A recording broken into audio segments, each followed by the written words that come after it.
Hello les amis, je vous retrouve pour une nouvelle vidéo sur le football français et la Ligue 1 et je vais vous présenter le débrief en statistiques du match Lyon contre Monaco, un match qui avait lieu ce dimanche 22 mars 2026 pour le compte de la 27e journée et c'est Monaco qui a gagné à Lyon 2-1 et qui renverse le match en deuxième mi-temps. Alors dans cette vidéo on va revenir sur les buts et les grands faits de ce match, mais on verra surtout les statistiques des deux équipes pour comprendre un petit peu le déroulé de la rencontre et on terminera la vidéo par le classement de la Ligue 1 mise à jour. Alors encore un match qui se suit pour Lyon et qui ne gagne pas. Je crois qu'après les 13 victoires de suite, ils en sont à 7 matchs de suite sans 7 ou 8 matchs de suite sans victoire.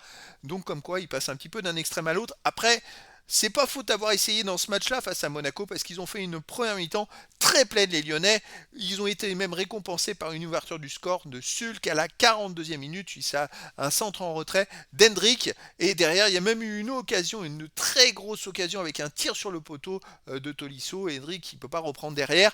Et donc Lyon qui menait 1-0 à la mi-temps. En deuxième mi-temps, Monaco a tout fait pour essayer de revenir au score. Ils ont mis les ingrédients. Et puis finalement, Lyon a eu quelques occasions en contre-attaque. Et sur une contre-attaque d'une contre-attaque lyonnaise, Akliouche se présente presque seul et réussit à marquer. Il joue à 1 contre 1 avec un défenseur lyonnais et il marque et il égalise à la 62e minute.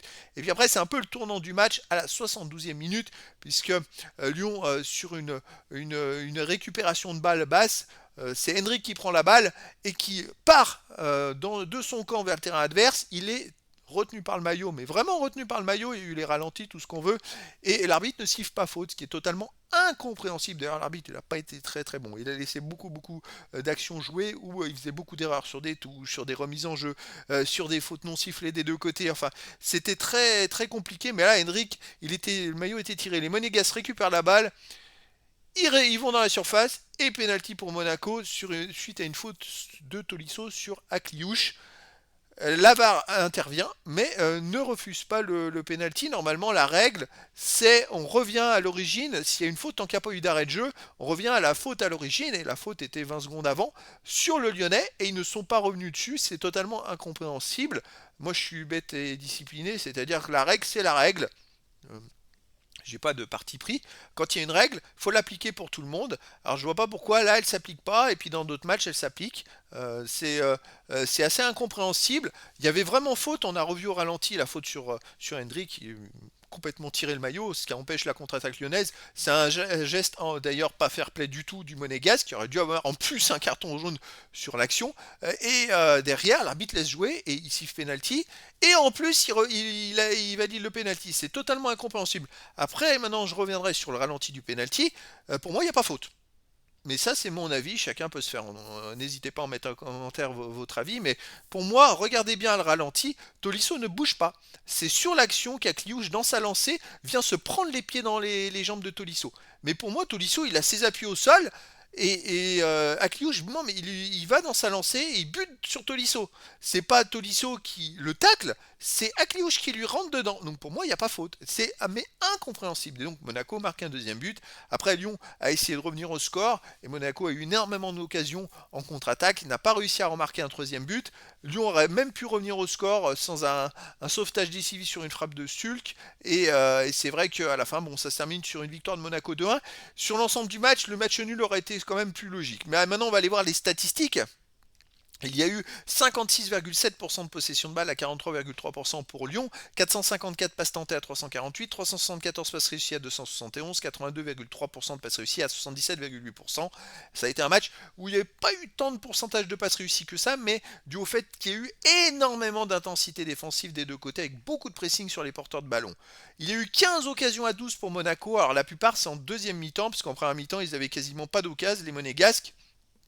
Et il termine avec les Monégas 2,69 XG à 1,35, le double. Donc le score de 2-1, il est logique quand on voit ça, mais après il faut voir le contexte du match, c'est-à-dire qu'ils ont eu la plupart de XG et leurs buts attendus quand ils menaient 2-1. Jusqu'à mener 2-1, je crois que Lyon était devant en termes de XG. C'est quand même à souligner. Après, il y a eu 17 tirs à 15 pour Monaco, mais 6 tirs cadrés à 4 pour Monaco, 7 tirs contrés poteau partout, pardon, et un poteau à 0 pour Lyon, le fameux poteau, juste en fin de première mi-temps. C'est vrai que si Lyon avait marqué le 2-0 là, à ce moment-là, le match il était plié.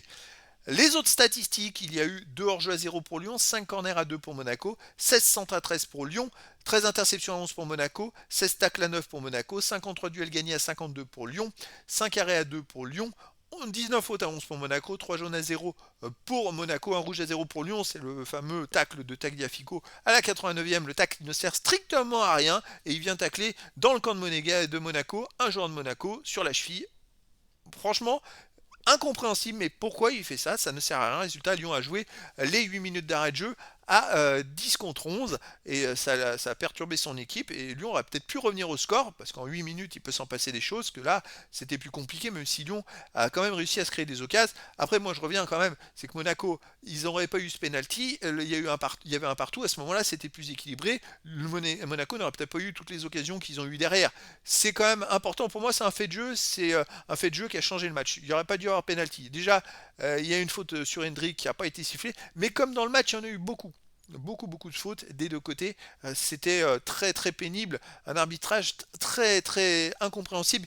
Et le problème avec ce type d'arbitrage, je sais que c'est compliqué d'arbitrer, mais en fait, il vaut mieux tout siffler et arrêter le jeu plutôt que de laisser gangréner les choses parce qu'après il peut y avoir que des tensions supplémentaires et malheureusement ça met de l'animosité pour les joueurs qui comprennent pas, il y a de l'énervement partout, il vaut mieux siffler et quitte à faire une erreur, et au moins arrêter le jeu plutôt que de laisser jouer les choses et après qu'il y ait même des blessés. Parce que à la fin, tout le monde est énervé, il y a des gestes malheureux, et puis ben, il y a des joueurs qui peuvent se blesser. Donc c'est quand même la priorité que les joueurs ne se blessent pas. Donc c'est pour ça que je ne comprends pas ce type d'arbitrage.